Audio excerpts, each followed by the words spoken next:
Transcription number 89. The honorable members who have spoken before said that the small growers get the correct price from the board. This is not so. The entire bulk of the profits they make in the home market and in the foreign market is kept by the bigger growers who dominate this coffee board. The price they get is more than what they pay to the small growers. That is the complaint of the small growers. So, it is not correct to say that the profits this board makes are equally distributed to the small growers. Hence, the conflict between the big growers and the small growers is increasing. Therefore, it is necessary on the part of the government to do justice to the small growers. The government thinks that by taking powers for nominating the president of the board, it is able to do justice to the small growers. The number of the small growers is 34,000 while the number of the big growers is 590. Most of the seats reserved for the growers in the last board were monopolized by the big growers. The majority of the seats were held by the big growers and the number of seats the small growers got was very meager.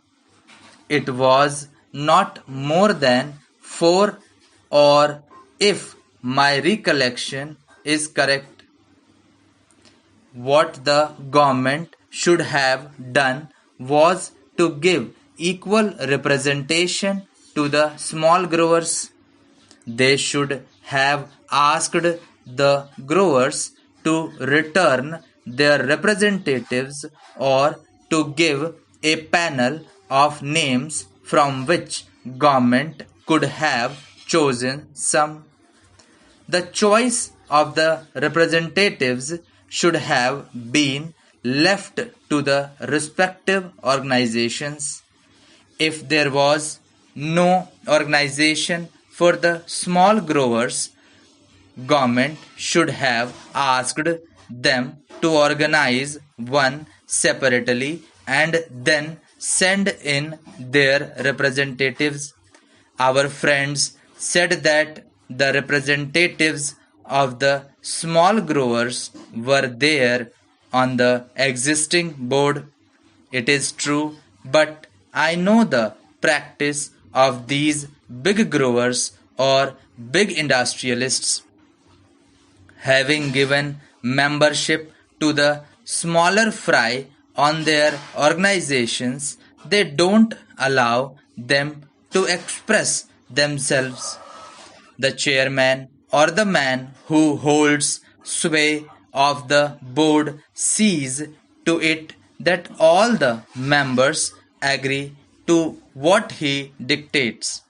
That is the practice in these associations. We know that. So, it is better to have a separate organization for the small growers and ask them to submit their panel of names to represent them on the board. Representation on the board should not be governed by the number of acres owned and the amount of capital invested, but by the number of growers. If this principle is adopted, the bigger growers will not be able to run away with what they want. In this connection, I would also say that instead of nominating the president, the government should do this. The government should ask the respective organizations of the big growers, the small growers, labor, and the consumers to send in the names of their representatives and then include members of parliament. Then the board constituted in this way should be asked to elect its chairman. If this procedure is adopted, then the government can see that no big grower is elected to the chairmanship. In that case, only a man who can command a majority in the board will be elected, and that man will see to it that justice is done to all the interests concerned. But here the government, in the name of taking over control of the industry, wants to bureaucratize the whole industry.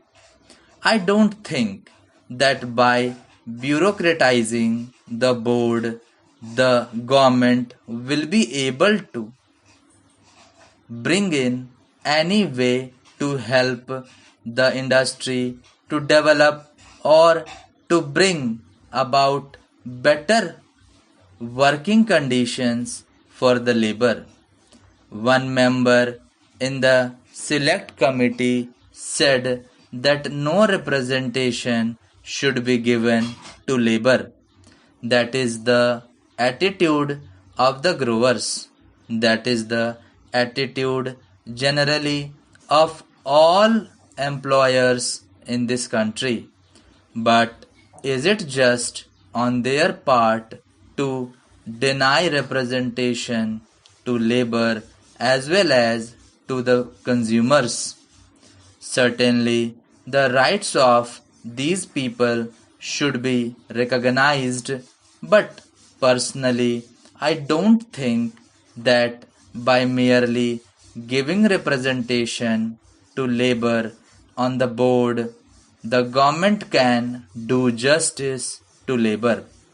It is true that the minister in the select committee as well as in his reply to the debate in the other house said that the working conditions of labor were very pitiable and deplorable and should be improved.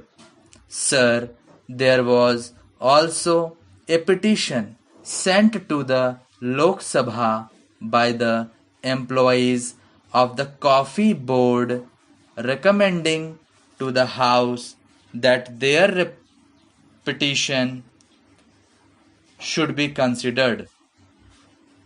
The employers deny the rights of the workers and they say that they have made all efforts to develop the industry in all these 13 years. At whose cost? It is at the cost of the workers by paying them low wages. They have made a huge profit, which is expressed in the reply of Mr. Radcliffe to a question of the Honorable Minister for Commerce and Industry that he had been distributing a dividend of 13.5% in 1 year. In 1 year, he had given 20% dividend, in another year 27%, and in yet another year he gave 19% to his shareholders. At the same time, this big dividend is after deducting the expenses including depreciation, taxation reserve fund and reserve fund to capital invested. Apart from all these, they have made a net profit so as to distribute an average dividend at 13.5%. Can anybody imagine that such an industry should be allowed to distribute this high dividend at the cost of the poor labor who actually produced this profit? Certainly, at the cost of the poor labor and the people they have got this profit. The coffee houses are getting coffee at the rate of rupees 210 per kilo. At the same time, how do they sell coffee there? Thank you.